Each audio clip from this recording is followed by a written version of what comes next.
antara keduanya ada batas yang tak dapat dilampaui oleh masing-masing. Sifat lautan yang saling bertemu, akan tetapi tidak bercampur satu sama lain ini telah ditemukan oleh para ahli kelautan baru-baru ini. Dikarenakan gaya fisika yang dinamakan tegangan permukaan, air dari laut-laut yang saling bersebelahan tidak menyatu.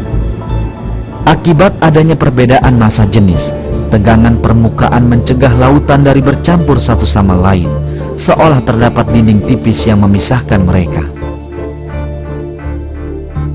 Sisi menarik dari hal ini adalah bahwa pada masa ketika manusia tidak memiliki pengetahuan apapun mengenai fisika, tegangan permukaan, ataupun ilmu kelautan, hal ini dinyatakan dalam Al-Quran.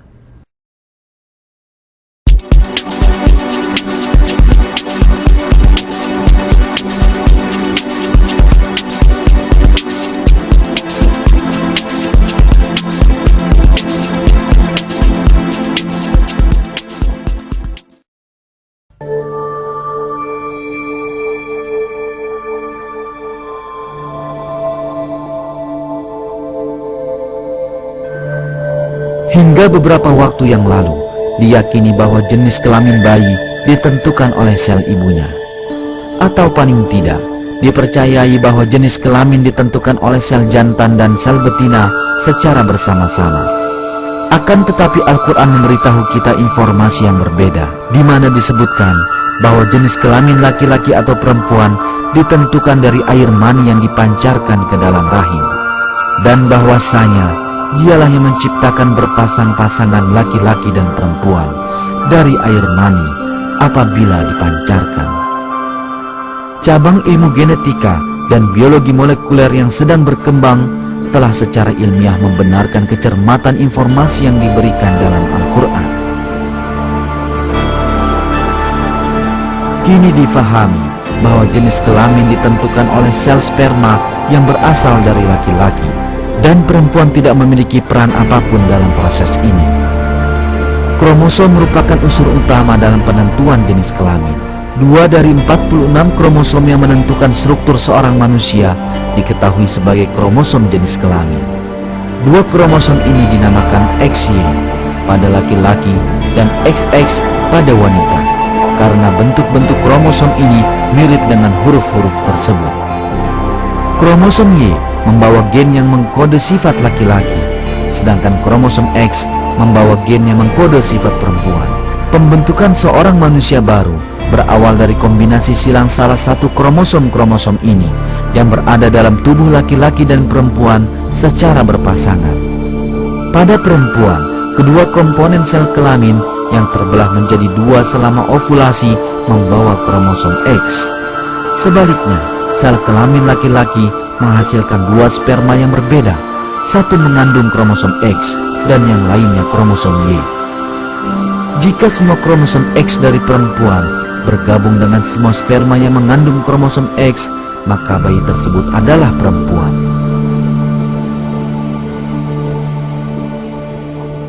Jika ia bergabung dengan sperma yang mengandung kromosom Y, maka bayi tersebut adalah laki-laki.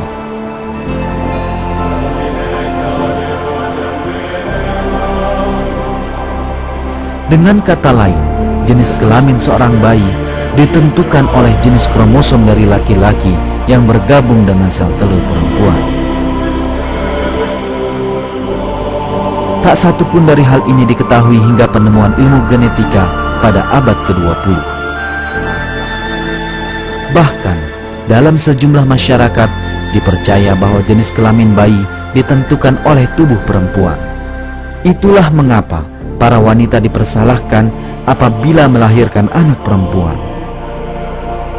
13 abad sebelum gen manusia ditemukan, Al-Quran telah menyampaikan berita yang menolak kepercayaan takhayul ini dan menunjukkan bahwa penentuan jenis kelamin bukanlah berasal dari perempuan, tetapi dari air mani laki-laki.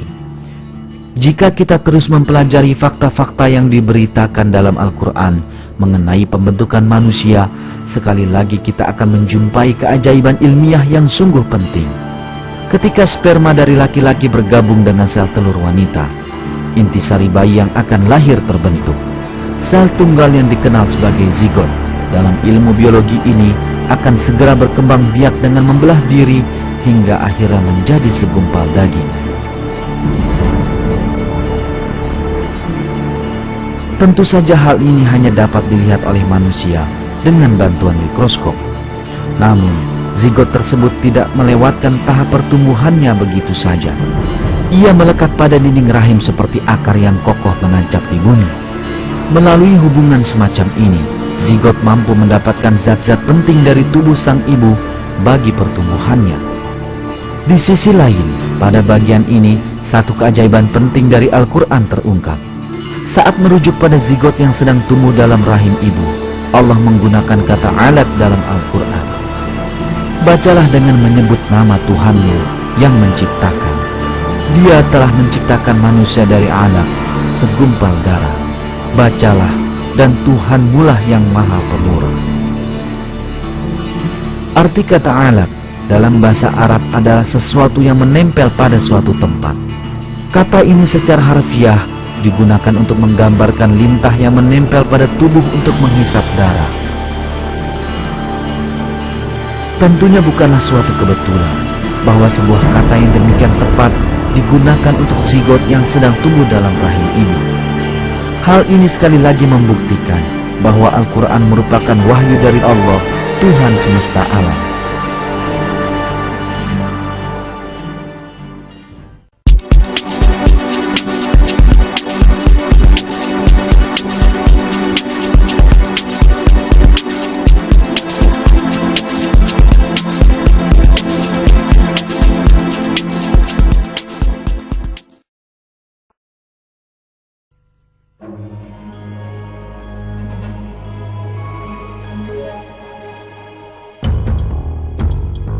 Saat dikatakan dalam Al-Quran bahwa adalah mudah bagi Allah untuk menghidupkan manusia setelah kematiannya, pernyataan tentang sidik jari manusia secara khusus ditekankan.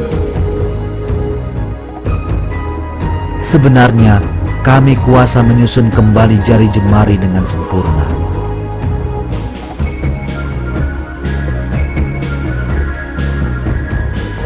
Penekanan pada sidik jari memiliki makna sangat khusus. Ini dikarenakan sidik jari setiap orang adalah khas bagi dirinya sendiri. Setiap orang yang hidup atau pernah hidup di dunia ini memiliki serangkaian sidik jari yang unik dan berbeda dari orang lain. Itulah mengapa sidik jari dipakai sebagai kartu identitas yang sangat penting bagi pemiliknya dan digunakan untuk tujuan ini di seluruh penjuru dunia. Akan tetapi, yang penting adalah bahwa keunikan sidik jari ini baru ditemukan di akhir abad ke-19. Sebelumnya, orang menghargai sidik jari sebagai lengkungan-lengkungan biasa tanpa makna khusus. Namun dalam Al-Quran, Allah merujuk kepada sidik jari yang sedikit pun tak menarik perhatian orang waktu itu dan mengarahkan perhatian kita pada arti penting sidik jari yang baru mampu difahami di zaman sekarang.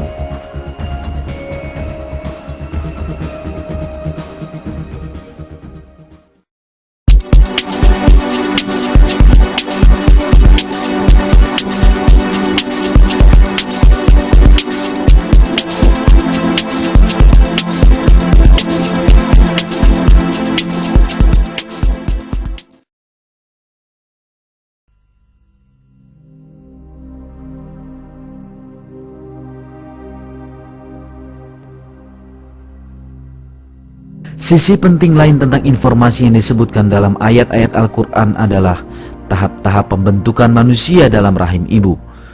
Disebutkan dalam ayat tersebut bahwa dalam rahim ibu mulanya tulang-tulang terbentuk dan selanjutnya terbentuklah otot yang membungkus tulang-tulang ini.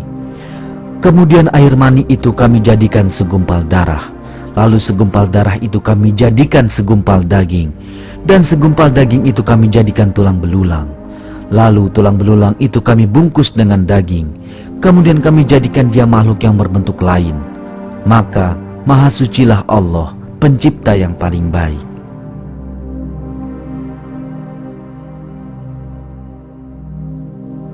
Embriologi adalah cabang ilmu yang mempelajari perkembangan embrio dalam rahim ibu. Hingga akhir-akhir ini, para ahli embriologi beranggapan bahwa tulang dan otot dalam embrio terbentuk secara bersamaan.